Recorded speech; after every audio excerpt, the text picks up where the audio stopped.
और कपिल मुनि को ध्यान धरते हुए इन्होंने देखा, और जब ध्यान धरे हुए कपिल मुनि को देखा तो इनको लगा ओह अच्छा वहीं अश्व भी बंधा हुआ है। अच्छा उन्हें पता ही नहीं, कपिल मुनि को तो कुछ पता ही नहीं है, कुछ भी नहीं पता, वो तो अपनी समाधि में लीन थे। देवताओं ने जब प्रार्थना की जाके ब्रह्मा जी से, देखो इनके बच्चे कैसे, सगर महाराज के बच्चे कैसे समाज को दुख दे रहे हैं, सबको कष्ट दे रहे हैं, तो उन्होंने कहा तुम चिंता मत करो, पृथ्वी की रक्षा करने का कार्य इस समय कपिल देव भगवान संभाल रहे हैं, इनकी व्यवस्था वो कर देंगे। तो जब अश्व को वहां बंधा हुआ उन्होंने देखा तो कपिल मुनि को उल्टा सीधा ये बोलने लगे, देखो बहुत बुरी चीज है पद, जिसको पद मिल जाए वो बहुत अभिमानी हो जाता है। अरे का हुआ नाव मिले पद वही बड़ो अभिमानी है, जाके जेब में 10-20 हजार रुपये पड़े हो तुम आई भैया, किसी को नहीं समझता। वो तो राजकुमार थे और वो भी इतने बड़े राजा के, पूरे पृथ्वी पर कोई उनको आंख दिखाने वाला नहीं, उनको टक्कर लेने वाला नहीं, तो उनके आगे तो फिर और बड़ी बात थी।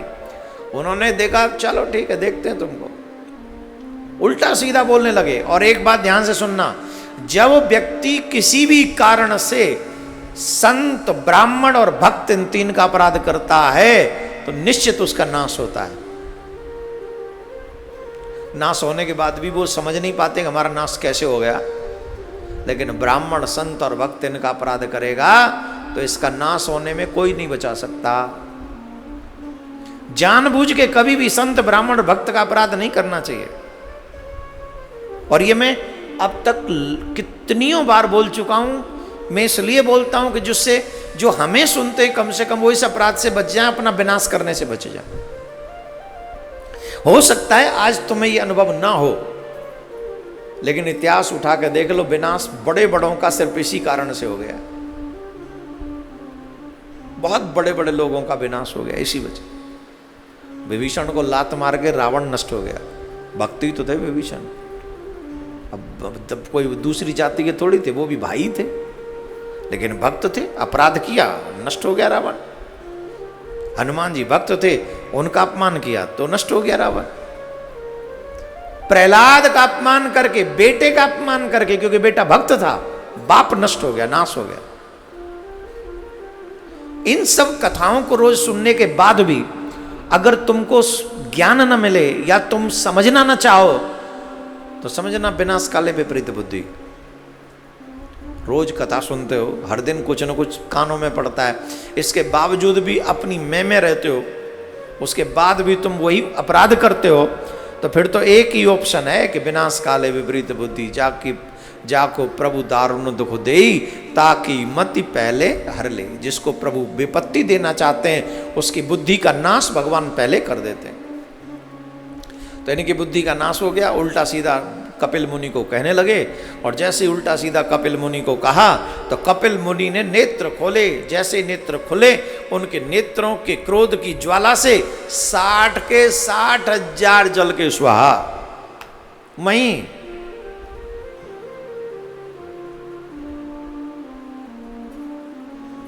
रामायण में भगवान कहते हैं मोय न भाव विप्र कुल द्रोही। जो व्यक्ति ब्राह्मणों से विरोध करता है, विप्र कुल से द्रोह करता है, ऐसा व्यक्ति मुझे सुहाता नहीं। ये भगवान कह रहे हैं, मैं नहीं कह रहा हूं।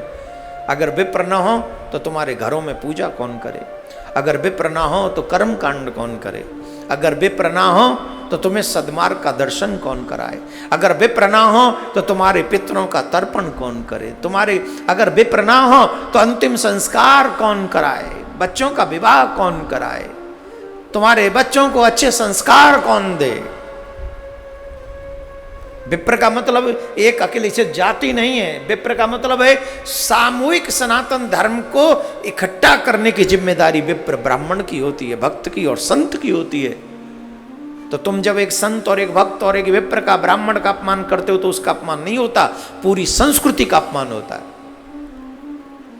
इसलिए हमारे शास्त्रों में ब्राह्मण को हत्या का दंड नहीं दे सकता कोई राजा, कोई भी राजा नहीं दे सकता। इसलिए be careful my dear, Radhe Radhe बोलना पड़ेगा। कपिल मुनि से एक क्षण में नष्ट हो गए, एक क्षण में। तो अब जब ये बात पता चली कि न तो वो घोड़े का पता चल रहा है, न बच्चों का पता चल रहा है, तो सगर बड़े परेशान हुए। और राजा सगर ने अपने पोते, अपने नाती अंशुमान से कहा, असमंजस के अंशुमान थे, उनसे जाके कहा, पुत्र पता करो कि क्या स्थिति है।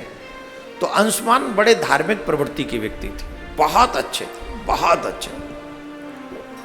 जैसे दादा धर्मात्मा थे वैसे ही वो भी बड़े धर्मात्मा थे। तो अपने दादा के कहने से अपने चाचाओं का पता करने के लिए वो इधर उधर गए, सब जगह पर जाकर अपने चाचाओं को, अश्व को ढूंढा, लेकिन न तो कहीं चाचाओं का पता चला और न कहीं अश्व का पता चला। तब अंत तो गत्वा उन्हें एक रास्ता पाताल की तरफ जाता हुआ दिखाई दिया। तो अंशुमान ने उस पाताल के रास्ते पर चलना प्रारंभ किया। चलते गए चलते गए चलते गए, तो जाके कपिल मुनि के आश्रम में पहुंच गए। तो वहां घोड़ा भी बंधा दिखाई पड़ा। वहां पर अपने चाचाओं की जो क्रोध के मारे जल गए थे, तो राख की ढेरियां वहां पर दिखाई पड़े। अब 60,000 लोग जले थे, कितनी राख की ढेरी होगी, हैं? सब देखा तो अंशुमान बड़े दुखी हुए। उनको लगा कि ये तो मेरे चाचा ही मर गए सब, तो इनका तो कुछ तर्पण करना चाहिए, जल इत्यादि तर्पण। को एक वृक्ष के नीचे बैठ के सोचने लगे, मैं क्या करूं, इनका कुछ जल लेकर तर्पण करना चाहिए, लेकिन वहाँ जल का कोई साधन ही नहीं था। जब साधन ही नहीं तो अब तर्पण कैसे करूं। तो जानते हो, उसी समय गरुण जी वहां होके निकले। गरुण जी को देखकर दोनों हाथ जोड़कर अंशुमान ने उनको प्रणाम किया। हे पक्षीराज, आप तो भगवान के भक्त हैं और भगवान के सदृश्य हैं, आपको तो निश्चित यहाँ की सारी घटना पता होगी कि यहाँ सच में क्या घटा है, क्या घटित हुआ है, कृपा करके बताइए। तब गरुण जी कहते हैं कि तुम्हारा भाव तो बहुत अच्छा है कि तुम चाहते हो कि तुम्हारे चाचा इत्यादि का तुम तर्पण कर सको, परंतु ये ऋषि की क्रोध अग्नि से जले हैं, इनका उद्धार ऐसा में इससे नहीं होगा, साधारण जल से इनका उद्धार होने वाला नहीं। तो बोले, अगर तुम चाहते हो कि तुम्हारे चाचाओं का उद्धार हो जाए, तो इसके लिए तो गंगा का ही जल चाहिए। जब गंगा आएंगी तो ही इन सब की मृत आत्माओं को शांति प्राप्त होगी। गरुण भगवान को नमन किया और नमन करके अंशुमान अपने राज्य में वापस आए। और जब राज्य में वापस आए तो अपने दादाजी को सब कुछ बताया। दादा ने जब ये सुना, अश्व को तो लेके आ ही गए थे, तो वो अश्वमेध यज्ञ संपन्न किया और बड़े दुखी हो गए सगर अपने बच्चों की ये दशा सुनकर। अंशुमान क्योंकि बड़े हो गए थे, इसलिए अंशुमान को राजा बनाया और सगर गंगा के लिए तप करने के लिए वन में चले गए।